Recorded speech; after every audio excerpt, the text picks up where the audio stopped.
Corona రోజు రోజుకి పెరిగిపోతుంది ఉధృతి. ఇది అంటువ్యాధి. మొట్టమొదటిగా ప్రజలు గమనించవలసింది అంటువ్యాధి అండి ఇది. ఒక వ్యక్తి నుండి ఇంకో వ్యక్తికి, ఒక వ్యక్తి నుండి ఇంకో వ్యక్తికి ఒక ఒక సైకిల్ చైన్ లాగా, ఒక చైన్ సిస్టమ్ లాగా అది వెళ్ళిపోతా ఉంటుందన్నమాట. దానికి అద్దు అదుపు కాదు. దానికి ఎండ్ పాయింట్ ఉంటుంది దానికి. దానికి ఆది అంతం లేదు ఇంక దానికి. వెళ్ళిపోతా ఉంటుంది. ఇది ఎప్పుడు ఆగుతుంది అంటే, ఆ చైన్ని మనం బ్రేక్ చేసినప్పుడు, ఆ లింక్ని మనం ఆపేసినప్పుడు ఆగిపోతుంది. లేదా వైరస్ బలహీనపడడము, లేదా దానికి వ్యాక్సినేషను ఏదో ముందో వచ్చే వరకు కూడా ఇది ఆగదు. కరోనా అనేది ఇలా నిరంతరం కొనసాగుతూనే ఉంటుందన్నమాట. అందరికి రావచ్చు, ప్రతి ఒక్కరికి వచ్చేయచ్చు. ఇంక ఇది వెళ్ళిపోయింది. కమ్యూనిటీ స్ప్రెడ్ అంటామండి. కమ్యూనిటీ స్ప్రెడ్ అంటాము. కమ్యూనిటీ స్ప్రెడ్కి వెళ్ళిపోయింది. వెళ్ళిపోయిన సమయంలో మనం జాగ్రత్తలు తీసుకుని రాకుండా మనం కాపాడుకోవాలి. అది ప్రజల నుంచి అది ప్రజలు చేయవలసింది. రెండోది ప్రభుత్వానికి వచ్చేసరికి, ఈ కరోనా సోకిన వ్యక్తులకి ట్రీట్మెంట్ అందించడము, వాళ్ళకి కావాల్సిన వైద్య సదుపాయాలు కావచ్చు, ఇన్ఫ్రాస్ట్రక్చర్ కావచ్చు, ఇదంతా ఇదంతా ఈ సదుపాయాలు కల్పన చేయడం ప్రభుత్వం యొక్క విధి. అది ప్రభుత్వం చేయవలసిన పని.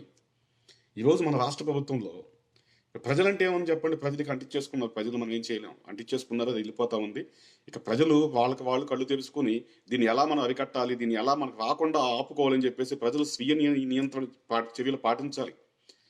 ప్రజలది అది పక్కన పెడదాం. ప్రభుత్వానికి ఇక్కడ ప్రజలు స్వీయ నియంత్రణ వాళ్ళు అంటించుకుంటున్నారు, అది పక్కన పెడితే ప్రభుత్వము వచ్చిన తర్వాత ఏం చేస్తుంది అనేది పెద్ద ప్రశ్న. ఇక్కడ టెస్టులు అంటున్నారు, టెస్టులు బాగానే ఉంది, అవసరమైతే టెస్టులు చేస్తామంటున్నారు. టెస్టులు చేసిన తర్వాత ఏం చేస్తున్నారు మీరు? టెస్టుల వరకు బాగానే, టెస్టులు అయిపోతే ఏం చేస్తున్నారు? టెస్ట్ అంటే ఏముందండి, అప్పుడు శాంపిల్ తీసుకుని కిట్టే కదా. ఆ కరోనా టెస్ట్ చేయడానికి పెద్ద క్వాలిఫికేషన్ అక్కర్లేదు. పెద్ద క్వాలిఫికేషన్ నాకు నార్మల్ ల్యాబులు సరిపోతాయి.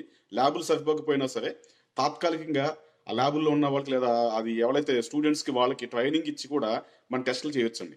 ఈ బ్లడ్ టెస్ట్ లాంటికి ఎంబీబీఎస్లు, ఎండీలు పెద్ద పెద్ద చదువుకో వీటికి. అది కావాల్సింది 2-3 రోజులు చెప్తే బ్లడ్ టెస్ట్ చేయొచ్చు. అది బ్లడ్ టెస్ట్ కావచ్చు, లేదా స్క్వాబ్ టెస్ట్ కావచ్చు, లేదా కళ్ళి కావచ్చు, ఏ టెస్ట్ అని కావచ్చు. కరోనాకు సంబంధించిన టెస్ట్ ఏమైతే ఉందో అది 2 రోజులు 3 రోజులు ట్రైనింగ్ ఇస్తే నేను కూడా చేస్తానండి. అది పెద్ద సమస్యే కాదు. టెస్టులు పక్కన పెడితే, టెస్టుల తర్వాత ప్రభుత్వం ఏం చేస్తుంది, ప్రభుత్వం ఎలా ముందు తీసుకెళ్తుంది అంటే, ప్రభుత్వం పూర్తిగా వైఫల్యం చెందిందండి. ప్రభుత్వం పూర్తిగా ఫ్లాప్ అయిపోయింది ఈ విషయంలో. రాష్ట్రంలో తక్షణమే హెల్త్ ఎమర్జెన్సీ ప్రకటించాలి రాష్ట్ర ప్రభుత్వం. ఇలా ఏమీ లేకుండా ఈ రోజు నాటి ముఖ్యమంత్రి జగన్మోహన్ రెడ్డి గారు వనమహోత్సవాలని, 108 ఓపెనింగ్లని, అదని ఇదని చెప్పేసి ఆయన ఉత్సవాలు జరుపుకుంటూ వెళ్ళిపోతున్నారు. ప్రజల సొమ్ముతో ఆయన పార్టీలు ఫంక్షన్లు చేసుకుంటూ వెళ్ళిపోతున్నారు. ఇక్కడ ప్రభుత్వం వైఫల్యం స్పష్టంగా కనపడుతున్నా సరే వైసీపీ నాయకులు ఎవరు పట్టించుకోవట్లేదు. ఆ వైసీపీ నాయకులు కరోనా వస్తేనేమో జూబ్లీహిల్స్, హైదరాబాద్ జూబ్లీహిల్స్ అపోలో హాస్పిటల్, లేకపోతే ఇంకో హాస్పిటల్, లేదా చెన్నై, వాళ్ళు సేఫ్గా పారిపోతున్నారు. ముందే రాష్ట్రం వదిలి పారిపోతున్నారు. ఇక్కడ మా వల్ల కాదు, ఇక్కడ ట్రీట్మెంట్ తీసుకుంటే మమ్మల్ని చంపేస్తారని నిర్ణయించుకుని ముందుగానే వాళ్ళకి అవగాహనకు వచ్చేసి వెళ్ళిపోతున్నారు. కరోనా పదన పక్క రాష్ట్రాలు పోదని చెప్పి. అది పరిస్థితి రోజునాడు. అంటే రాష్ట్ర ప్రభుత్వం తీసుకుంటున్న చర్యలు కావచ్చు, ఇక్కడున్న వైద్యం కావచ్చు, ఇక్కడున్న ఏర్పాట్లు కావచ్చు, అవి ఆ సొంత పార్టీ నాయకులు అంటే కార్యకర్తలు కూడా ఉన్నారు. ఇది పదవుల్లో లేని కాదు పదవుల్లో ఎంపీలు, ఎమ్మెల్యేలు, సొంత పార్టీలు, ప్రభుత్వంలో ఉన్న వాళ్ళ వ్యక్తులకు కూడా ఈ రోజునాడు వాళ్ళ ప్రభుత్వం మీద నమ్మకం కోల్పోయింది. ఇంకా ప్రజలు దాన్ని ఎలా నమ్ముతారు చెప్పండి? ఇక ఈ కరోనా పేషెంట్ పక్కన పెడితే, మనకు సాధారణంగా కూడా జలుబులు, దగ్గులు, జ్వరాలు, శ్వాసలో ఇబ్బందులు నిత్యం మనకి ఎన్నో రోగాలు ప్రజలకు వస్తూ ఉంటాయి. ప్రజలకు ఎన్నో వ్యాధులు వస్తూ ఉంటాయి, రోగాలు వస్తూ ఉంటాయి. ఇప్పుడు ఏమవుతుందంటే, ఇక్కడ మనకు సాధారణంగా ఏ విధమైన మనకి వ్యాధి వచ్చినా, రోగం వచ్చినా మొదట జ్వరం వస్తుంది. జ్వరం అనేది ఇండికేషన్ అనమాట. మనకు బాడీలో తేడా ఉంది, మన బాడీ నార్మల్గా లేదు, సాధారణంగా లేదు, మన బాడీలో ఏదో తేడా ఉంది అనుకున్నప్పుడు, అది ఉన్నప్పుడు ఏమవుతుందంటే ఫస్ట్ వచ్చే జ్వరం అండి. మనకి జ్వరంతో స్టార్ట్ అవుతుంది. జ్వరం వస్తుంది, జలుబు వస్తుంది, గొంతు నొప్పులు వస్తాయి, ఒళ్ళు నొప్పులు వస్తాయి. దాని తర్వాత సిమ్టమ్స్ వస్తాయి అనమాట. దాని తర్వాత శ్వాస తీసుకోలేకపోవడం. ఆ వ్యాధికి సంబంధించిన సిమ్టమ్స్ యాడ్ అవుతాయి. అంటే ఈ ఒళ్ళు నొప్పులు, జ్వరాలు, జలుబులు, దగ్గులు ఇవన్నీ ఏంటంటే అన్ని సాధారణ రోగాలకు వచ్చే పేషెంట్లు కూడా ఇవి ఆటోమేటిక్గా ఉండిపోతాయి. ఇప్పుడు కిడ్నీ పేషెంట్కి ఆ కిడ్నీ వచ్చినప్పుడు ఆయన జ్వరం ఉంటుందండి. లివర్ పేషెంట్కి ఉంటుంది, హార్ట్ పేషెంట్కి ఉంటుంది, అందరికీ ఉంటుంది. మనం ఆపరేషన్ చేసే ముందు కూడా జ్వరాన్ని కంట్రోల్ తీసుకొస్తారు. ఒక జ్వరానికి టాబ్లెట్లు ఇస్తే కంట్రోల్లో పెడతారు టెంపరేచర్ని. తర్వాత బీపీని కంట్రోల్లో పెడతారు. బీపీ కూడా చాలా కీలకం ఆపరేషన్స్లో. అంటే ఇవన్నీ కూడా సాధారణంగా వచ్చాయి. ఇప్పుడు ఏమవుతుందంటే, ఈ కరోనా లక్షణాలు సాధారణంగా వచ్చే మనకి రోగాలు ఏమైతే ఉన్నాయో పెద్దవి చిన్నవి ఆ లక్షణాలు కూడా కొన్ని మిళితమైపోయి ఉండటం వల్ల ప్రభుత్వ ఆసుపత్రులు పక్కన పెడితే ప్రైవేట్ ఆసుపత్రులకు ఏమవుతుందంటే ఈ పేషెంట్ కరోనా పేషెంటా నాన్ కరోనా పేషెంటా అనేది వాళ్ళు తేల్చుకోలేకపోతున్నారు. తేల్చుకోలేక ఇప్పుడు ఏమవుతుంది, ఈ ప్రభుత్వ ఆసుపత్రికి కూడా మనం వెళ్తే ఏమంటే జ్వరంగా ఉంది ఏదో ఇది చెప్తే ఏమనండి అని చెప్పేసి ముందే వాళ్ళు ఏం చేస్తున్నారంటే ట్రీట్మెంట్ ఇవ్వకుండా కరోనా టెస్ట్ రాస్తున్నారు. అట్లా కరోనా టెస్ట్ రిజల్ట్ ఎప్పుడు వచ్చింది తెలియదు. 2 రోజులు పట్టొచ్చు, 3 రోజులు పట్టొచ్చు. ఏదో సంజీవని బస్ అంటే ఇమీడియట్గా ఇస్తున్నారంట. అందులో రిజల్ట్ అవి గోల్మాల్ అవుతున్నాయి అంట. సో కరోనా టెస్ట్ అంటున్నారు. ఈ కరోనా టెస్ట్ వచ్చే లోపు ముదిరిపోయి చచ్చిపోతున్నారు. అలాగే అనంతపురంలో చూసాం మనం, ఆసుపత్రి ముందు ఎప్పుడో పొద్దున వస్తే సాయంకాలం వరకు చేర్చుకోలేదంట చచ్చిపోయాడు మనిషి. ఆసుపత్రి బయట చనిపోయాడు.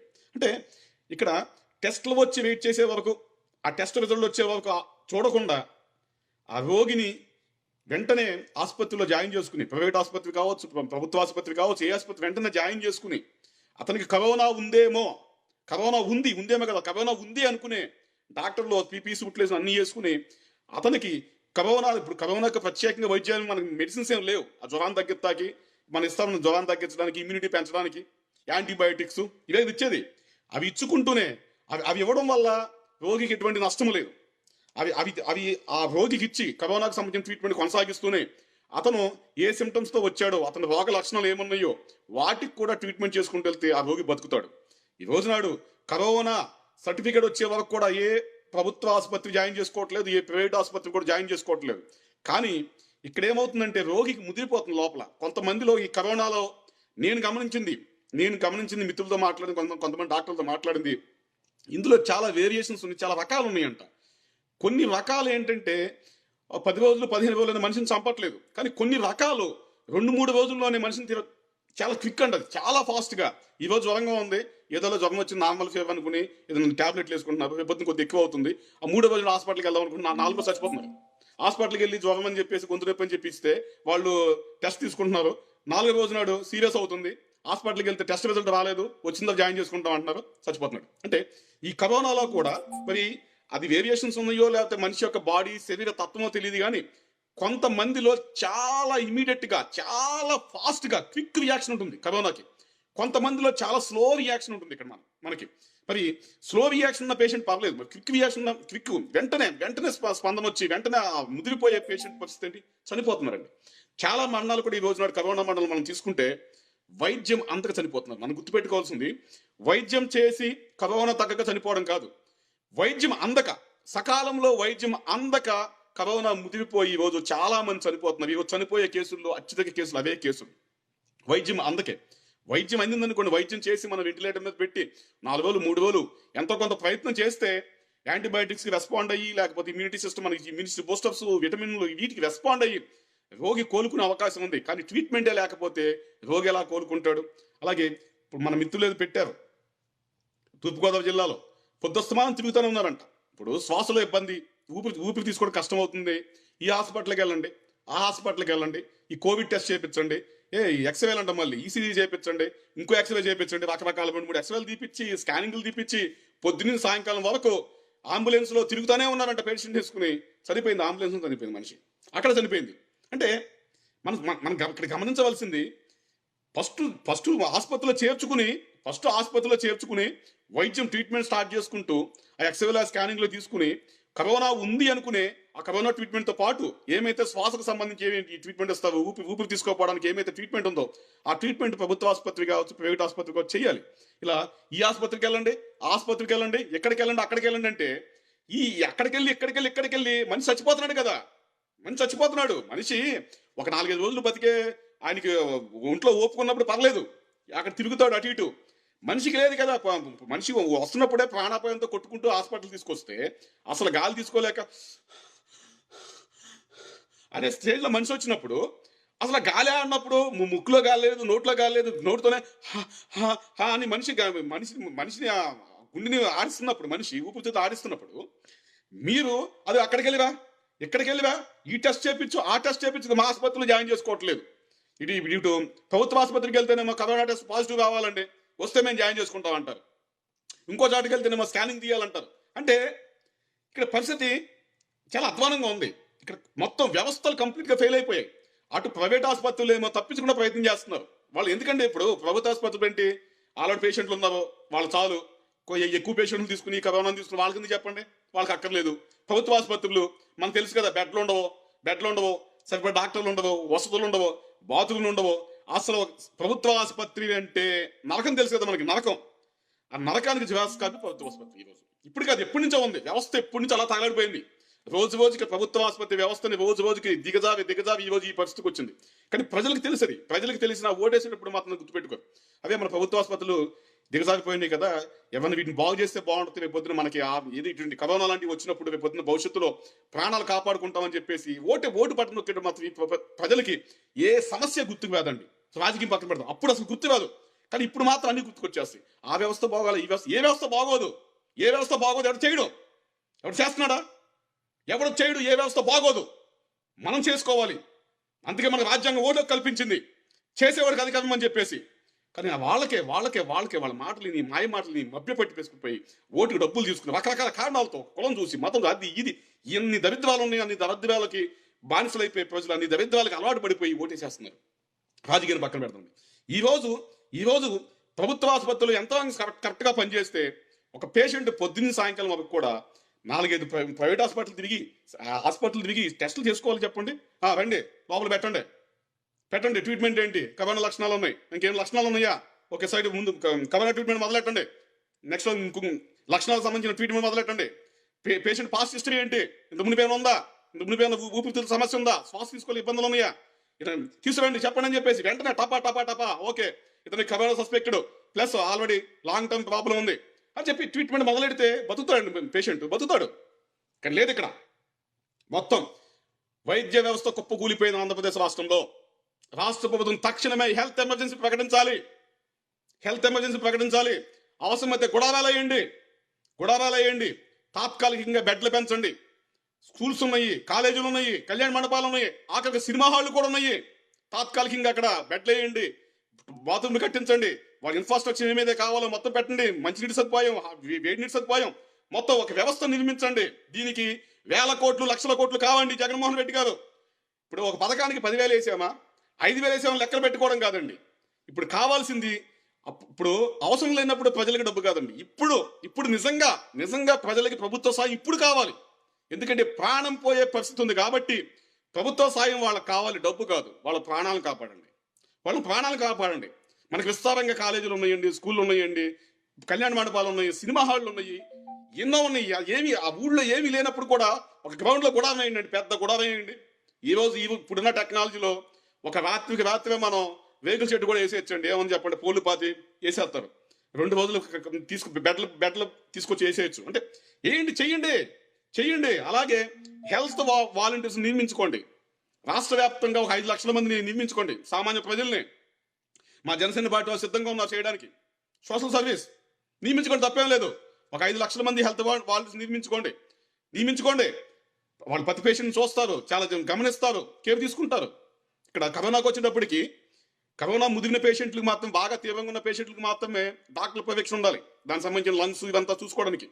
సాధారణ లక్షణాలతో ఉన్న వ్యక్తులకి ఇప్పుడు డాక్టర్ కానక్కర్లేదు. సాధారణ లక్షణాలతో ఉన్న వ్యక్తులకి కరోనా పాజిటివ్ వచ్చి సాధారణ లక్షణాలు అంటే పెద్దగా తీవ్రత లేని కేసులకి నాలాంటి కూడా చెప్పొచ్చు. అంటే డాక్టర్ చెప్పాడు అనుకోండి, ఉదయం పూట ట్యాబ్లెట్ వేసుకోవాలి, మధ్యాహ్నం ట్యాబ్లెట్ వేసుకోవాలి, ఇది ఈ ఫుడ్ తినాలి, ఇలా చేయాలి అని చెప్తే చక్కగా ఏంటంటే హెల్త్ వాలంటీర్ పర్యవేక్షణ చేసుకుంటారు అనమాట. ఏమయ్యా ఇది పరిస్థితి, నీకు ఎలా ఉంది, ఇప్పుడు రిపోర్ట్ రాసుకుని డాక్టర్ సీరియస్ ఉంటే కన్సల్ట్ అవుతాడు, డాక్టర్ గారు ఎలా ఉందని చెప్పేసి.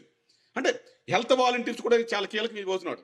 ప్రాథమిక దశలో, మధ్య దశలో ఉన్న కేసులన్నీ కూడా డాక్టర్ అవసరం లేకుండా, గుర్తుపెట్టుకోండి, కరోనా పాజిటివ్ వచ్చిన తర్వాత ప్రాథమిక దశలో ఉన్న కేసులు, మధ్య దశలో ఉన్న కేసుల్లో అసలు డాక్టర్ అవసరమే లేకుండా నర్సులు, హెల్త్ వాలంటీర్స్ క్యూర్ చేయొచ్చు. ఎందుకంటే దీనికి సంబంధించి ఏదో పెద్ద రాకెట్ సైన్స్, ఇప్పుడు గుండె కొయ్యాలో సర్జరీ చేయాలని కాదు కదా. జస్ట్ ఏంటంటే యాంటీబయాటిక్స్, విటమిన్ ట్యాబ్లెట్లు, హాట్ వాటర్ తీసుకోవడం, ఏదో ప్రికాషన్స్ ఇవంతే. అంతమించి పిలిచేసే ట్రీట్మెంట్ కూడా లేదు ఈ రోజు నాడు. ఏనా గుండె కోసి దానికి ఏమన్నా చూడండి, వాల్వ్ మార్చాలా, స్టంట్ వేయాలా, చెప్పండి. ఎప్పటికప్పుడు ఒక వాలంటీర్ ఉంటే గమనించుకుంటూ ఉంటాడు, డాక్టర్ సంబంధం లేకుండా. సీరియస్ అయితే వెంటనే ఏమంటే సీరియస్ కేసు ఇది, అడ్మిట్ చేస్తారు హాస్పిటల్లోకి. అలాగని చేయండి కనీసం. ఇప్పుడు ఏమీ లేకుండా మొత్తం సిస్టమ్ని కుప్పకూల్చి ఈ రోజునాడు కరోనా వచ్చిందా, సాధారణ ఇంటికి వెళ్ళిపో, సీరియస్ అయితే తీసుకుంటాం అంతే. ఇక్కడ కరోనా వచ్చిన పేషెంట్లు కూడా సీరియస్ అయితే మాత్రం తీసుకుంటున్నారు, లేక లేదు. మరి ఆ వ్యక్తులు ఇంటికి వెళ్తున్నారు, ఇంటికి వెళ్ళిన తర్వాత అంటించేస్తున్నారు, అంటించేస్తున్నారు, ముద్ర పెట్టుకుంటున్నారు, ప్రాణం మీద వచ్చేస్తున్నారు. తెలియదు, అవగాహన లేదు కదా, అవగాహన లేదు. అట్లాగే అక్కడ ఒక అపార్ట్మెంట్ ఇలాగేనంట, కరోనా పేషెంట్ ఇంట్లో ఉంటున్నాడు, మొత్తం తిరిగేస్తున్నాడు, అపార్ట్మెంట్ అందరికీ ఇచ్చేసాడు, తెలియదు ఉన్నట్టుగా. అది పరిస్థితి ఈ రోజునాడు. ఇక వైద్య ఆరోగ్య శాఖ మంత్రి ఉన్నా, మీకు తెలుసండి ఎవరికన్నా? మీకు రాష్ట్రంలో ఎంతమంది తెలుసండి? మనిషి ఉన్నాడా? ఏలూరు ఎమ్మెల్యే అండి, ఏలూరు ఎమ్మెల్యే, ఇది 3వ ఎమ్మెల్యే. ఆయన కాంగ్రెస్లో 2 సార్లు గెలిచారు. ఆళ్ళ కాళీ కృష్ణ భగవాన్ అనుకుంటా పూర్తి పేరు అయింది, నా తప్పుని క్షమించండి. ఆళ్ళ నాని అంటారు ఆయన్ని. ఏలూరు ఎమ్మెల్యే, పశ్చిమ గోదావరి జిల్లా. మనిషి ఉన్నాడండి అసలు? ఉన్నాడా? నాకు తెలిసి ఆయన అక్కడ బెంగళూరు, హైదరాబాద్లో రియల్ ఎస్టేట్ వ్యాపారం చేసుకుంటా అంట. ఈ వ్యాపారాలకు వెళ్ళిపోయాడు మనిషి.